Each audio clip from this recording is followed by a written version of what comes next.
आमच्या शैलजाताईंकडे असा योगायोग आला बघा, त्रिवेणीचे 3 पानं सत्कार करत आहेत शैलजाताईंचा।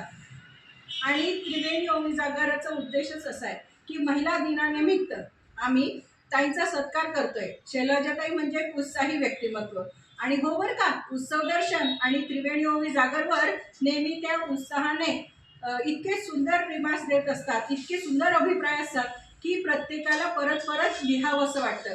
असं आमचं कोड कौतुक करणाऱ्या शैलजाताई यांचा आम्ही महिला दिनानिमित्त सत्कार करत आहोत। आणि दुसरे एक कारण, त्यांनी आई कविता अतिशय सुंदर लिहिली म्हणून त्यांना एक सुंदरशी आम्ही भेट देत आहोत। आणि तिसरी भेट माई देत आहेत ते म्हणजे त्रिवेणी ओवी जागरला 5 वर्षे पूर्ण होत आहेत, त्यानिमित्त छोटीशी ही स्नेहभेट याचा शैलजाताईंनी स्वीकार करावा अशी आमची आग्रहाची विनंती। धन्यवाद।